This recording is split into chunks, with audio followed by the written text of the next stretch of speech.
የሚከፍሏቸው ነገር እግዚአብሔርን ሰምታይምስ መስመር እያለፈ ነው። ምንም አይደለም ምልሽ ለተቀመጡ ሰዓት ይከፈሉ ምናምን፣ ግን ሰምታይምስ መስመር ያልፋል። እሷ ለሁሉም ትጠቀመዋለች። በቃ ለሁሉም ነገር ትጠቀመዋለች። ልጅቷ ተከፍሏታል። ይሄ ዝም ብሎ አይደለም።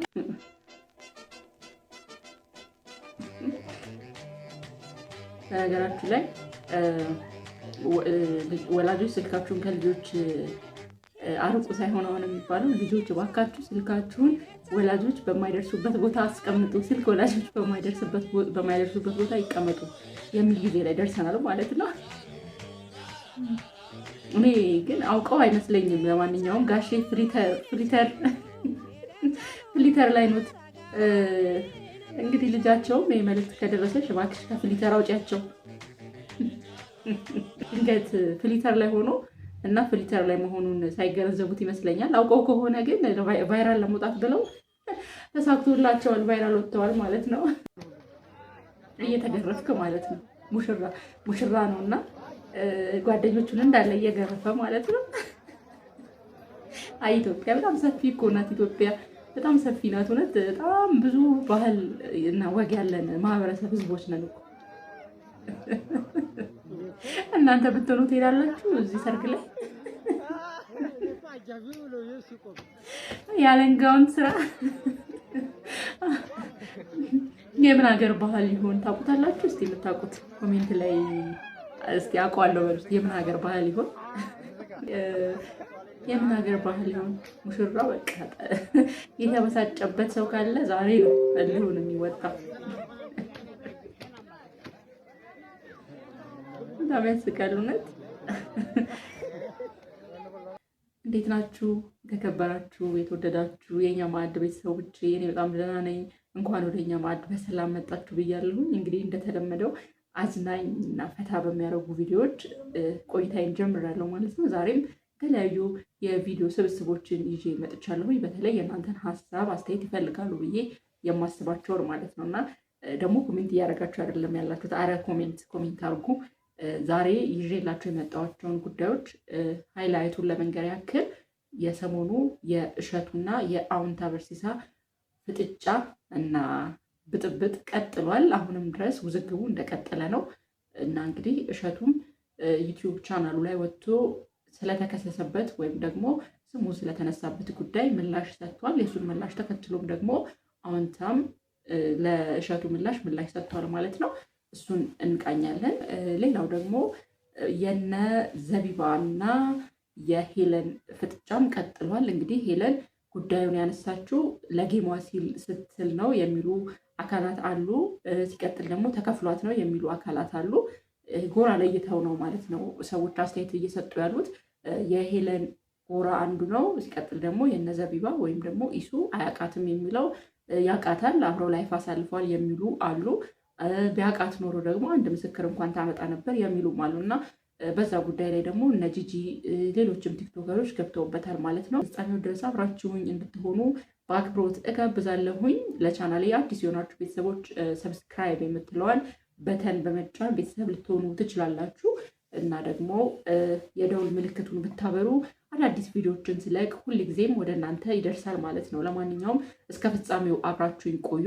ወደ መጀመሪያው የቪዲዮ ስብስቤ ስገባ ዛሬ የያዝኩትኝ የእሸቱና የአውንታ በርሲሳ ብጥብጥ ወይም ፍጥጫ ነው። እስቲ መጀመሪያ እሸቱ አውንታ በርሲሳ እንግዲህ ለእሸቱ መጀመሪያ ላይ ሀሳቡን ያነሳው አውንታ በርሲሳ ነው እና እንግዲህ እሸቱን ጥያቄ ተነስቶበት ነበር በአውንታ በርሲሳ አማካኝነት ማለት ነው። ይሄም ደግሞ እሸቱ ላይ የተነሳው ጥያቄ ምንድን ነው? እሸቱ በሰፊው ማስታወቂያ ሲሰራ ነበረ እና ለአንድ ድርጅት እና እንግዲህ ያ ድርጅት አሁን ኢትዮጵያ ውስጥ የለም እና እንግዲህ ከኢትዮጵያ ወጥቷል።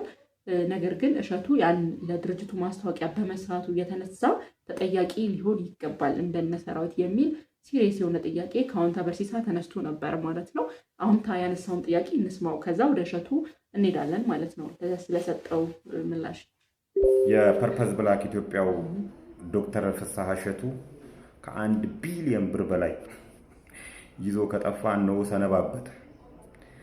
እስከ 30 ሚሊዮን ብር ቤት በሚሸጥባት አዲስ አበባ ላይ ከ1 ሚሊዮን ጀምሬ ቤት ገንብቼ እሰጣችኋለሁ ብሎ የማይተገበር የ3D ዲዛይን እያሳየ ብር ለቅሞ እስከ 1 ቢሊዮን ብር ነው ይዞ የጠፋው። ይሄን ይዞ ከጠፋ በኋላ አዲስ አበባ አሜሪካ ላይ ጋዜጠኞችን ሰብስቦ የመንግስት ባለስልጣናት ጉቦ ስጠኝ ብለው እያስቸገሩኝ ስለሆነ ኮብልያለሁ ብሏል።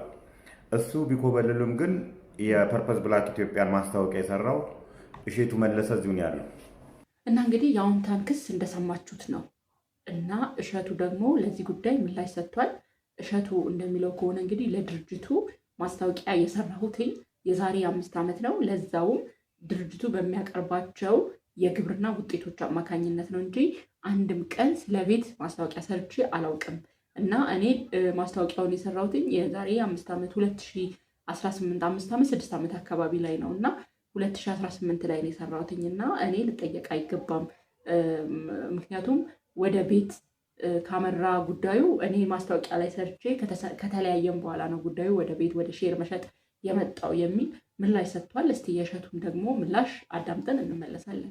ሚዲያ ላይ ለፐርፐዝ ብላክ የሰራ ነው አንድ የቤት ማስታወቂያ ሳይኖር ዶንኪ ቲዩብ ላይ፣ ፌስቡካችን ላይ፣ ኢንስታግራማችን ላይ አንዲት ቤት ግዙ የምትል ፖስተር ሳትኖር ወንድሜ ለፐርፐዝ ብላክ ቤት አስተዋውቃል የሚለው መረጃ ከየት አመጣው? እሸቱ ይሄን ብሏል። እሸቱ ይሄን ቢልም አዎንታ አሁንም ከእሸቱ ጭንቅላት ላይ አልወረደም ማለት ነው። ምክንያቱም አሁንም ቢሆን ለድርጅቱ የሰራከው ማስታወቂያ ድርጅቱ ለቤት ሼር ብቻ አይደለም፣ አጠቃላይ ከገበሬው ለሚለው ፕሮጀክቱ ጭምር ሼሮችን ሲሸጥ ነበረ። ስለዚህ ዞሮ ዞሮ ባለቤቱ ዘረፉት በተባለው 1 ቢሊዮን ብር ከገበሬው ፕሮጀክትም አንደኛው ነው። ስለዚህ ተጠያቂ ልትሆን ይገባል፣ የምታመልጥበት መሄጃ የለህም የሚል አይነት ምላሽ ሰጥቷል ማለት ነው አዎንታ። እስቲ የአዎንታን ምላሽ ትስማሙበታላችሁ ወይ? የእሸቱን ምላሽ ሰምተናል፣ የአዎንታን የምንስማና ደግሞ በዛ ጉዳይ ላይ ሪያክት እናደርጋለን ማለት ነው። እሸቱ መለሰ ከመለሳቸው መልሶች መካከል እኔ የሰራሁት ማስታወቂያ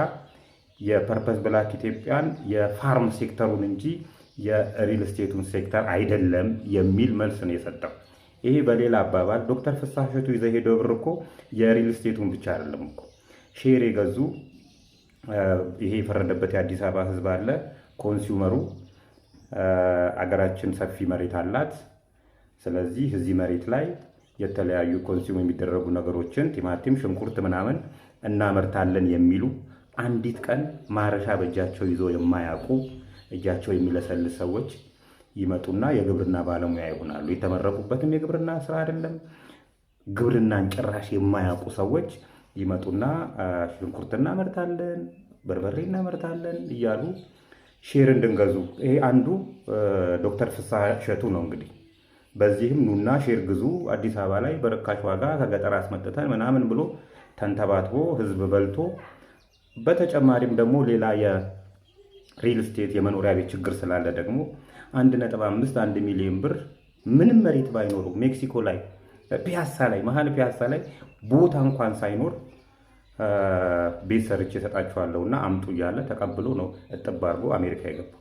አሜሪካ ከገባ በኋላ የመንግስት ሰዎች ሊያሰሩኝ ስላልቻሉ ኧረ እባክህ ተው እንጂ ዋቴቨር ኤኒዌይ ዶክተር ፍስሐ እሸቱ ይዘው የጠፉት 1 ቢሊዮን ብር የሪል ስቴቱን ብቻ አይደለም ከግብርና ሴክተሩም ላይ ነው ይዘው የጠፉትና እቺንም አስብባት። እስቲ የማን ሀሳብ ሚዛን ይደፋል ብላችሁ ታስባላችሁ? እሸቱ እውነት ተጠያቂ ሊሆን ይገባል ወይ? አዎንታ የሚለው ነገር ትክክል ነው ወይስ ደግሞ እሸቱ የሚለው የትኛው ነው ሚዛን የሚደፋው ሀሳብ ብላችሁ ትገምታላችሁ? የእናንተን ሀሳብ ደግሞ ባውቀው ደስ ይለኛል። ለማንኛውም አሁንም እኔ ከዚህ ቀደምም ቪዲዮ ሰርች ነበር ማለት ነው። ይሄ ማስታወቂያ በመስራትና ስፖንሰር በመሆን ለተቋማት ማለት ነው። ብዙ ጊዜ የምንሰራላቸውን ተቋማት ማንነታቸውን፣ አመጣጣቸውን እና አላማቸውን በደንብ ልናቅ ይገባል። እነሱ ከሚከፍሉን ብር ባሻገር አላማቸው ምንድነው፣ ከየት ነው የመጡት የሚለውን በደንብ ልናጠና ይገባል የሚል ሀሳብ ነው እኔ ከዚህ ቀደም የሚሰጠውት ማለት ነው። አሁንም እንግዲህ የምሰጠው ሀሳብ ያ ነው ማለት ነው። ዞሮ ዞሮ ለምንም ገባን ለምንም እዛ ነገር ላይ ሙሉ በሙሉ እንኳን ተሳታፊ ባንሆንም ግን በዛ ድርጅት ስም መጠራታችን ድርጅቱ ከሰራው ወንጀሎች ጋር ከሰራው ሌብነት ጋር የእኛ ስም መነሳቱ በራሱ ምቾት አይሰጥም እና እኔ አሁን የምምለው ያንን ነው ማለት ነው። አርቲስቶቻችን፣ ታዋቂ ሰዎች፣ ቲክቶከሮች ጥንቃቄ ሊያደርጉ ይገባል ብዬ የማስበው ያንን ነው። እንግዲህ የእነ እሸቱ ውዝግብ አሁንም የሚቀጥል ይመስለኛል። ምክንያቱም እሸቱም ምላሽ መስጠቱን አያቆምም ማለት ነው። መጨረሻው የት እንደሚሆን እንግዲህ አብረን የምናየው ይሆናል። ለማንኛውም በዚህ ጉዳይ ላይ ሀሳባችሁን ብታካፍሉኝ ደስ ይለኛል ማለት ነው። ወደ ቀጣዩ ጉዳይ ደግሞ ሳልፍ እንግዲህ ለዛሬ በቀጣይ የያዝኩት ምንድን ነው የነ ሄለን እና የዘቢባ ጉዳይ በጣም ተካሮ ቀጥሏል። የሄለን እና የነ ዘቢባ እሷ ናት ብቻዋን የመጣችው አይደል? እና እንግዲህ ሁሉም ሀሳቡን እየሰጠ ነው ማለት ነው። አሁን ደግሞ የተሰማው አዲስ ነገር ምንድን ነው? ሄለን ተከፍሏት ነው የሚል እንዲሁም ደግሞ ሄለን ጌሟ ቅዳሜ ጌም አላት እና ቲክቶክ ላይ በጣም ትልቅ ጌም አላት እና ለዛ ጌም ማድመቂያ ብዙ ሰው እንዲገኝላት ያነሳችው ሀሳብ ነው የሚሉም ወገኖች እየመጡ ነው ያሉት ማለት ነው። እና እንግዲህ ተከፍሏት ነው እያሉ የሚገኙት አካላት እንግዲህ ጂጂን እንስማት። ያንን ሀሳብ የሚያጠናክር ይመስለኛል። ይሄ የሚከፍሏቸው ነገር እግዚአብሔርን ሰምታይምስ መስመር እያለፈ ነው። ምንም አይደለም ምልሽ ለተቀመጡ ሰዓት ይከፈሉ ምናምን፣ ግን ሰምታይምስ መስመር ያልፋል። እሷ ለሁሉም ትጠቀመዋለች፣ በቃ ለሁሉም ነገር ትጠቀመዋለች ልጅቷ። ተከፍሏታል። ይሄ ዝም ብሎ አይደለም። እንግዲህ ሄለን በነገራችሁ ላይ በአንድ ወቅት ማለት ነው በሰጠችው ስለነ ዘቢባ ስትናገር ምን አለች? የዘቢባ የልጇ አባትና አውቀዋለሁ አለች።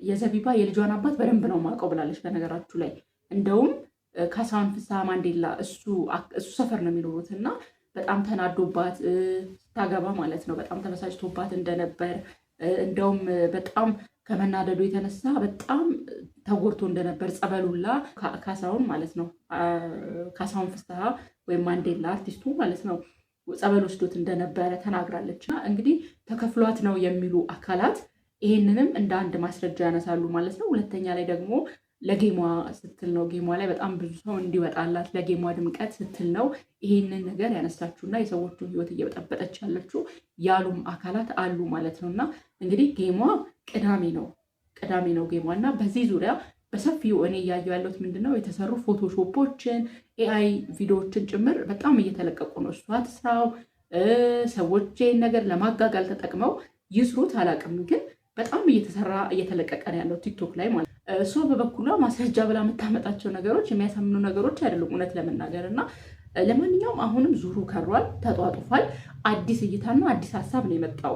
ተከፍሏት ነው ወይም ደግሞ ጌሟ እንዲታይላት ያደረገችው ጥረት ነው እና ለዛ ነው የሰው ሕይወት እየበጠበጠች ያለችው የሚል ሀሳብ ተነስቷል። እና ለማንኛውም እስቲ ቅዳሜም ደግሞ ደርሶ ቅዳሜ ነገ ነው እና የምናየው ይሆናል አሁንም ቢሆን። ለማንኛውም ግን ሊሆንም ይችላል ብለን ማሰብ አለብን። ምክንያቱም ብዙ ሰዎች አንዳንዴ የሆነ ሰክሰስፉል ትዳር ሲኖራችሁ ወይም ደግሞ ትዳራችሁ ጥሩ ሲሆን ምን ያደርጋሉ? ያንን ትዳር ለመበጥበጥ ሚሽን ይዘው የሚነሱ ሰዎች ይኖራሉ። በውጭው ዓለም የተለመደ ነው እንደዚህ አይነት ነገር ማለት ነው። ስለዚህ ይህንንም ደግሞ አንግል ማሰቡ ተገቢ ነው ብዬ አስባለሁኝ። ማን ነው ከደሙ ንጹህ ሪሌሽንሽፕ ይኖራቸው አይኖራቸውም የሚለይ ነገር ነው ይሄ ወደፊትም ማለት ነው። እስካሁንም ደግሞ ቢኖራቸው ኖሮ የሆነ ማስረጃ ታመጣ ነበር። አሁን እሷ ማስረጃ ነው ብላ የምታመጣቸው ነገሮች ያን ያህል አሳማኝ ነገሮች አይደሉም እውነት ለመናገር ማለት ነው። እና እውነት ከሆነ ማስረጃ ይዛ መቅረብ አለባት እና እንደዛም ደግሞ ተከፍሏትም ሊሆን ይችላል የሚለውንም ማሰቡ ተገቢ ነው ብዬ አስባለሁኝ። ለማንኛውም ጂጂ ስለ ሄለን ያለችው ይሄን ነው ማለት ነው። እንስማት። ከተለያዩ እንደምትለው እኮ 4 ዓመት ሆኖታል ነው የምትለው። ከተለያዩ እንኳን ግን ከ4 ዓመት በኋላ ወይ ሸጉድሽ ፍሬሽ ቢሆን ኦኬ፣ ፍሬሽ ተለያይተሽ ቢሆን አታሎሽ ቢሆን ምናምን ሲጠብሳት በሙሉ አውቃለሁ ብላ ሰደ ካወቀች እንደሚባረር ካወቀች ምን አረጋት? ተናግሯታል አልተናገረም? እኔን ለማናደድ ብሎ ቀይ አበባ ሰጠ። የምታወራው ነገር በሙሉ እኮ የእብድ ነው። በቃ ቀይ አበባ ሰጠ። እኔ ገዛውለት ሱፍ ነው እሷን ያገባው።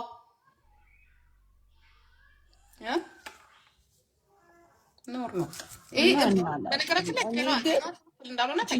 ይሄ የሚከፍሏቸው ነገር እግዚአብሔርን ሰምታይምስ መስመር እያለፈ ነው። ምንም አይደለም ምልሽ ለተቀመጡ ሰዓት ይከፈሉ ምናምን፣ ግን ሰምታይምስ መስመር ያልፋል። እሷ ለሁሉም ትጠቀመዋለች፣ በቃ ለሁሉም ነገር ትጠቀመዋለች ልጅቷ።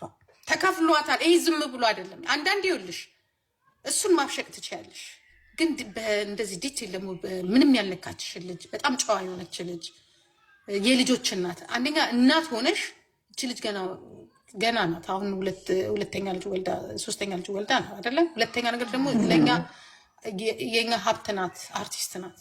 አለቀ እንዴ አርቲስት ናት። ሰምታይምስ አርቲስት እኮ ሂውመን ናቸው። ጥፋት ግን ያጠፋሉ። ቢያጠፉ እኔ አንዳንዴ ግን እየበዛብኝ ነው። አርቲስቶች ያሳዝኑኛል። ተናግራ የማታውቅ ሴት እንኳን እሷን አይደለም ሰውን ቀና ብላ የማታይ ሴት ናት። በጣም ደግሞ ጂኒየስ፣ በጣም ጂኒየስ፣ በጣም ማቹርድ ናት። ተቀልሻል ነው ሙዚቆቿ ደግሞ በስመ አብ ተሰምተው እኮ አይጠገቡም። ማቹርድ የሆነች ደግሞ አዲስ አበባ ዩኒቨርሲቲውን ምናምን እኮ ጨርሳለች። የሆነ ዩኒቨርሲቲ እኮ ጨርሳለች።